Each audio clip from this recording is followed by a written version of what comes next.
espero que todos estejam bem. Como vocês já sabem, eu me chamo Elias Lino e sou o professor de filosofia de vocês. E hoje eu gostaria de falar a respeito dos contratualistas. E assim eles são chamados porque eles acreditavam que a sociedade política era instituída através de um tipo de acordo e a promessa de cumprir esse acordo, um contrato. Portanto, contratualistas. Os mais famosos são Hobbes, Locke e Rousseau. E são deles que a gente vai tratar hoje na nossa aula. Pois muito bem. O que há em comum entre eles é exatamente isso, né? A ideia de que já no estado de natureza, que também é outra coisa em comum entre eles, existem direitos que são anteriores à criação do Estado. Ok? Então, para teorizar a respeito desse contrato, né, a respeito desse acordo e a promessa de cumprir esse acordo, portanto um contrato, criando o Estado político, eles criaram hipoteticamente, veja bem, não é algo que existiu, né, mas hipoteticamente um estado de natureza, onde não existiria política, não existiria soberania, não existiria leis ainda para regular as ações entre os seres humanos, mas que existia um conglomerado de pessoas juntas ali, convivendo ali, né? E isso, né, geraria alguns problemas que acabaria como consequência na criação do Estado político. Então, para eles, o Estado político é uma coisa boa, ainda é uma coisa boa, né? Hoje, né, que todo mundo critica o Estado político, né? Movimentos sociais culpam o Estado por tudo, ou quase tudo de ruim que acontece, né? O movimento anarquista culpa o Estado. Os liberais ou neoliberais criticam o Estado porque ele é muito grande, ou seja, todo mundo critica o Estado, mas nessa época aqui, né, os contratualistas ainda reputam o Estado político como uma coisa boa. Outra novidade deles, né, e novidade é outra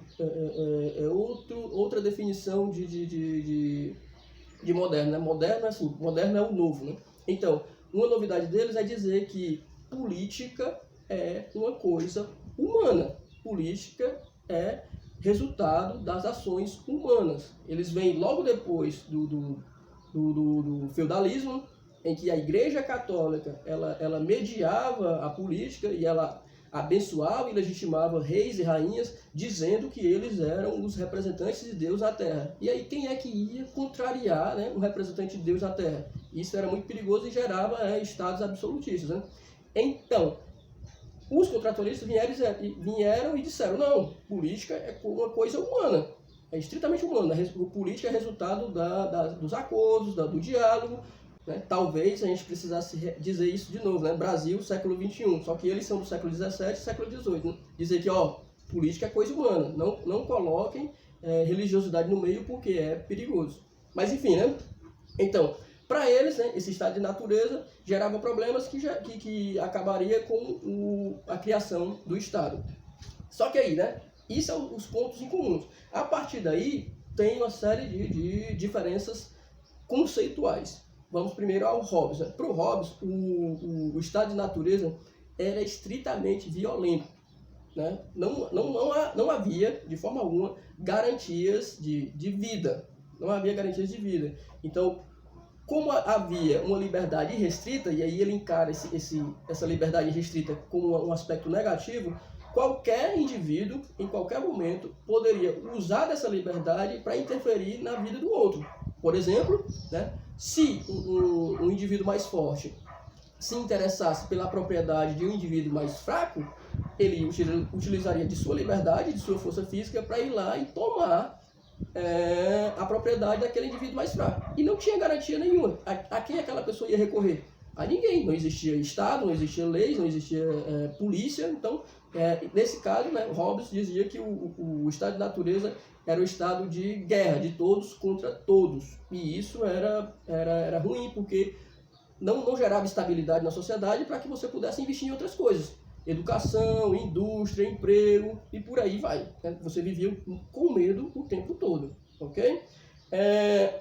E aí isso, né, por racionalidade, né, e para preservar a própria vida, o ser humano chegaria à conclusão de que era melhor, né, fazer um acordo, pactuar a promessa desse acordo e criar o Estado político. E aí esse Estado político tinha como objetivo máximo garantir a paz, né, para que você pudesse fazer as suas outras coisas, ok?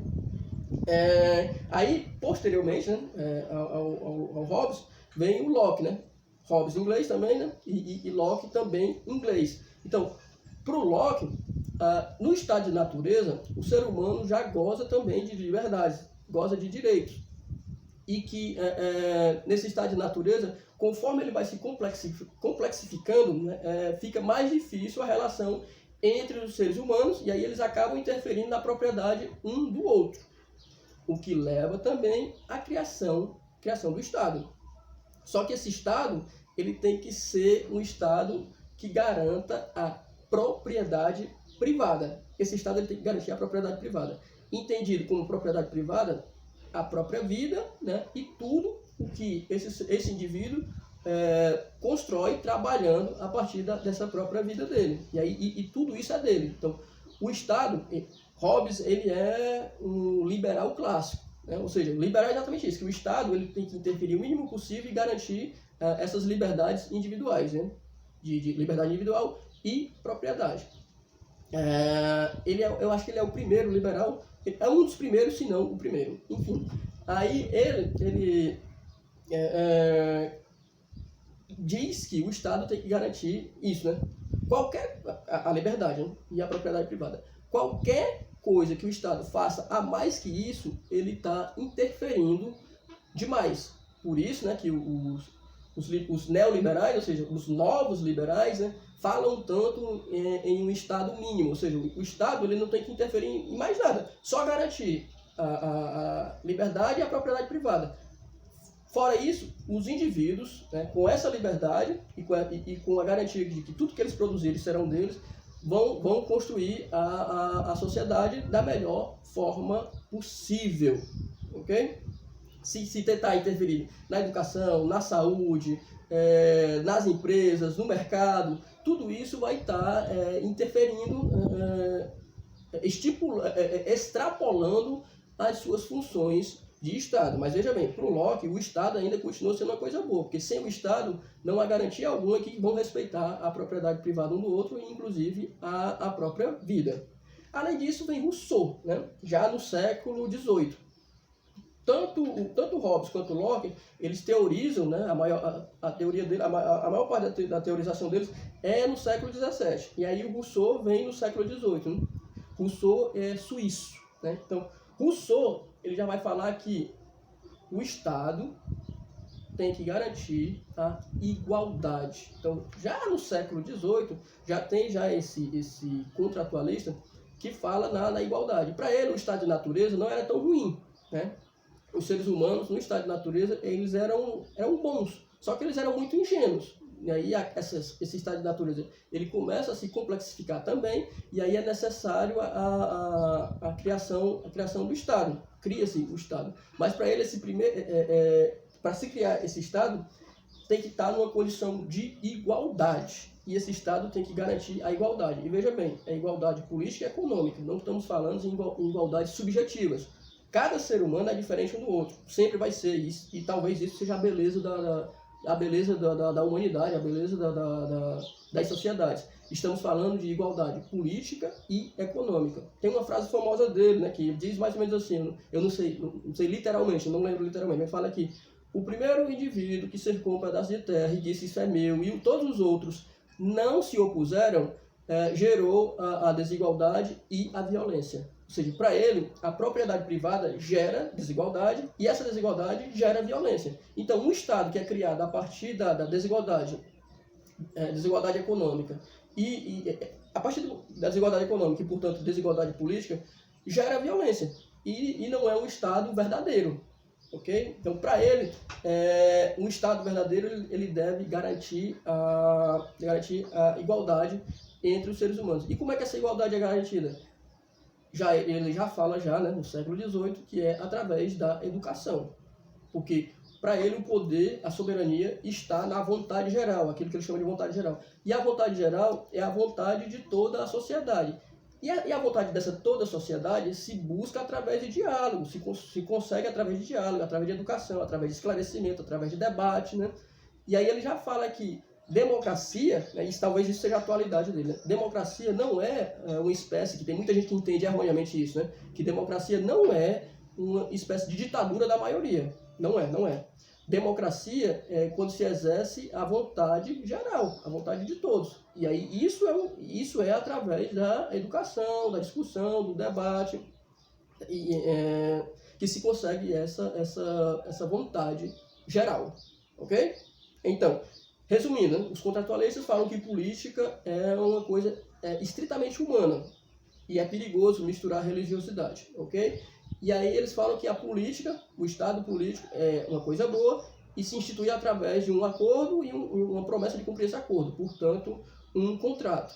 Vai diferir, né, entre um e outro, né, o que eles definem como estado de natureza e uma espécie de essência humana. Né? Para uns o ser humano é bom, já no estado de natureza, para outros o ser humano é mau. Mas enfim, e aí o Estado é uma coisa boa e para o Hobbes tem que garantir a paz,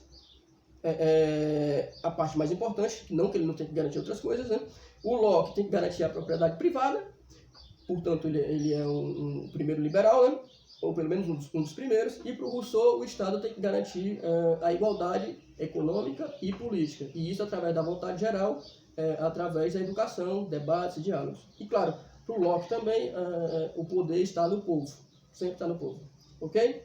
Então, esse conteúdo está no livrinho de vocês, entre as páginas 207 e 215. Lembrem-se, a fonte principal de pesquisa é o livro. Então assistam o vídeo e leiam o livro, né? Compare com o livro para responder o questionário. Espero que fiquem todos bem e até a próxima.